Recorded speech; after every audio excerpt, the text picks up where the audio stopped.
You strong.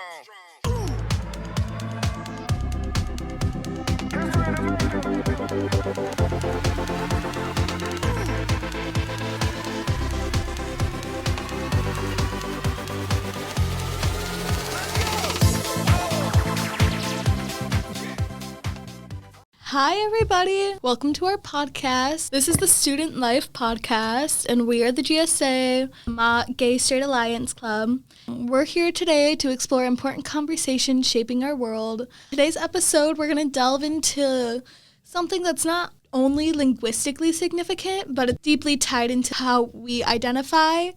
Today, we're going to be talking about pronouns. National Pronoun Day is October 18th, and so we figured we'd come on here and share how Pronoun Day is significant to us and how maybe you can start implementing pronouns and identity into your life. I'm your guest host today. My name's Brenda. I'm the vice president of the GSA. My name is Lily, and I'm the president of the GSA Club. I go by she, her. Since we're going to be talking about pronouns today, they play a pretty crucial role in how we communicate and express our identities. To help us navigate this conversation, I have several of our GSA club members here to help host today's show. Would you like to introduce yourselves? So my name's Malin, everybody, and I go by he, him, or he, they pronouns. I use them interchangeably, and I'm comfortable with both. Hi there. My name is William, and my pronouns are he, him. And I'm Brenda again, and my pronouns are she, they. I'm so glad that we're all here. I think it's pretty awesome that we have the chance to talk about stuff like this. I think we should start out with the basics. What exactly are pronouns, and why are they important? Astounding idea. Like the basics. Pronouns are like words that take place of nouns, and they're crucial in everyday language. When it comes to personal pronouns, such as he, she, or they become especially significant because they indicate how individuals want to be referred to. So pronouns, I think they're pretty important because it's how we describe other people. Whether it's someone identifying more masculine, more feminine, somewhere in between. We use she, he, and they pronouns every day, whether we realize it or not. And I think it's a pretty awesome way to explore identity. Absolutely. Respecting and using the correct pronouns is a fundamental part of acknowledging someone's identity. Many people believe there's been a shift towards using a variety of pronouns beyond the traditional he, she, and they. We'll touch on that in a bit, but Lily, can you speak about the diversity of pronouns and their significance? Absolutely. Beyond the binary pronouns, individuals may identify with pronouns like they, them, or Zer. I haven't met anyone that uses those ones specifically, but I know they're out there. There's also other different kinds of pronouns like custom pronouns. They're usually called neopronouns today. Right, and I think respecting and normalizing the use of these pronouns, especially neopronouns, especially with how more common they're becoming, that it's important that we start creating this inclusive and supportive environment for everybody. It reflects the diversity of gender identities beyond the binary spectrum when it comes to they, them, Zer, or other pronouns like that. Some people think that pronouns are a new thing when it comes to they, them, but it's been throughout history since the beginning of language. Ever since language has been a thing, honestly. Pronouns have been there in some way, shape, or form. Respecting and normalizing pronouns is big steps towards being inclusive and supportive towards other people in their environment. Absolutely. One thing I recently learned is that many cultures, pronouns extend beyond just simple ways of identifying somebody. They can even carry social, hierarchical, or family nuances. Some languages even use distinct pronouns based on somebody's age, gender, or familial relationships. This emphasizes the interconnectedness of language and culture. In the Japanese language, pronouns like watashi or boku vary informally and are chosen based on factors like age, gender, and the relationship between speakers. There's some indigenous languages that even use pronouns to reflect someone's relationship to nature, which I thought was pretty cool. Those are some good examples that illustrate how deeply cultural values are intertwined with pronoun choices. I've even heard that pronouns can reflect social structures and power dynamics, too. It's true, in some cultures, using specific pronouns can convey respect or signify familiarity. Understanding the nuances like this is crucial for effective communication and building relationships in the cultural context. Despite the growing awareness today, there are still challenges and misconceptions surrounding pronoun usage. What are some common misunderstandings and how can we address them? One that I've seen and heard many times is that using singular they is grammatically incorrect. In reality, it has a long history in the English language, and addressing these misconceptions involves education. And open dialogue. Absolutely. Right.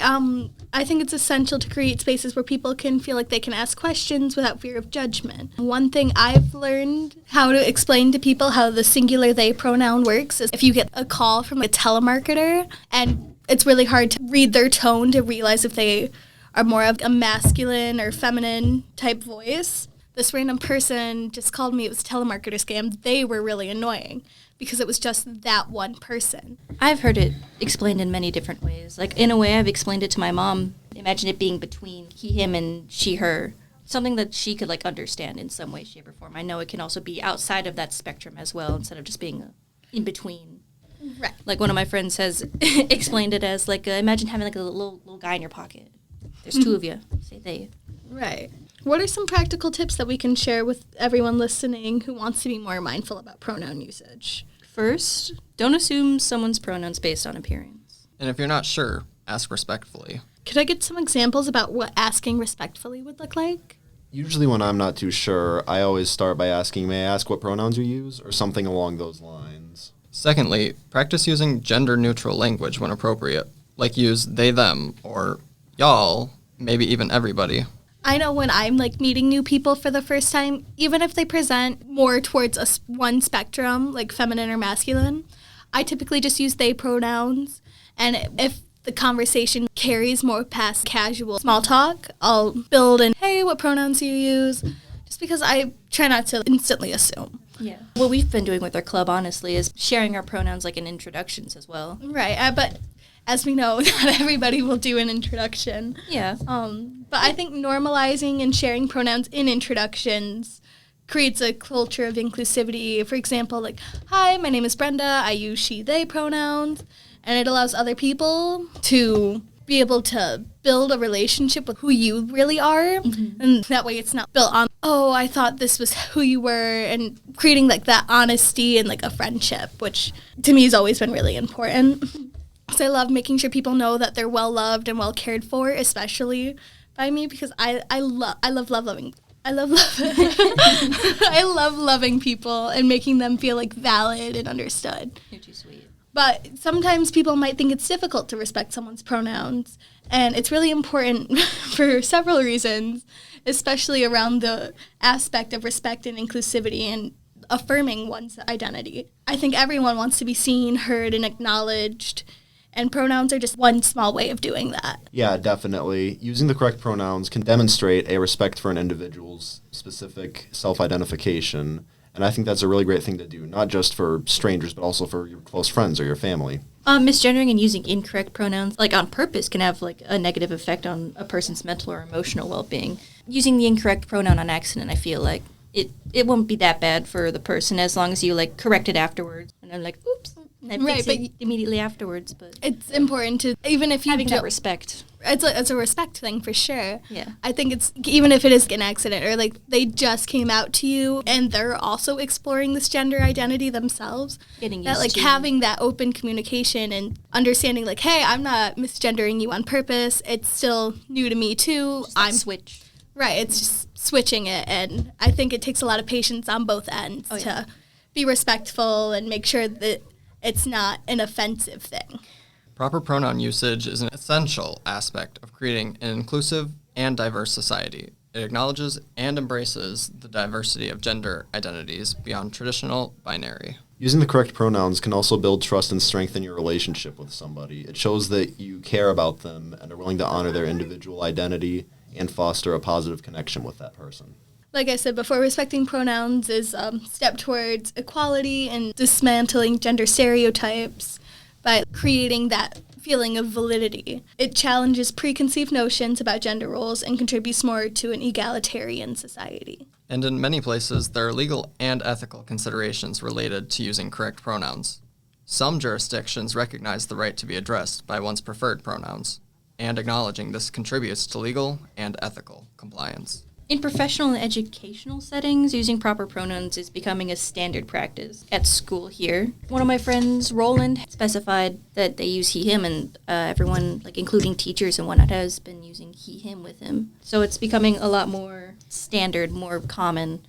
It enhances workplace and academic cultures by fostering an atmosphere for acceptance and diversity. My social work professor, the first day of class, she made it a point for everyone to feel comfortable and was like, let's go around the room, and if you're comfortable, say your pronouns, name, what you're majoring in, all the general get-to-know-you stuff. But she's like, and if you don't feel comfortable telling the class your pronouns, you can come to me personally. She just wanted to make sure that that classroom felt very open and loved and valid and accepting, and I thought that was really awesome because this is like my first semester here full-time on campus.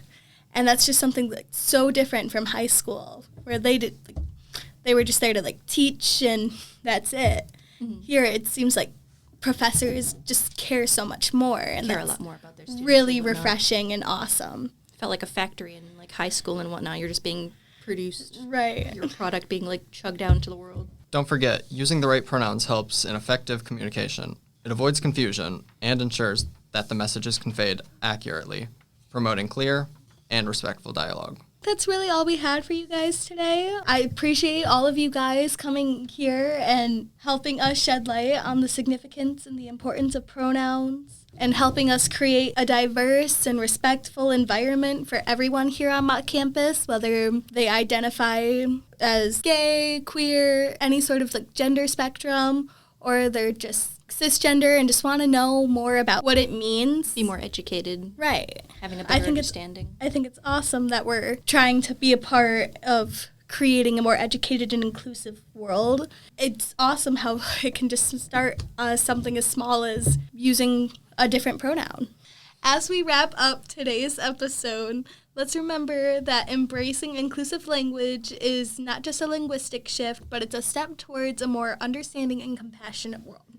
Thank you, everyone, for joining us. Are there any special events we've got going on? All of November, we have Trans Awareness Month. And we're going to be shedding some light on some important trans figures in our world, both in like history and in more current events.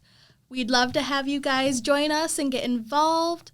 We are the Mott GSA. We meet every Thursday from 3 to 4 in the Mott Curtis Complex in the Fishbowl. We'd love to have you guys and hang out.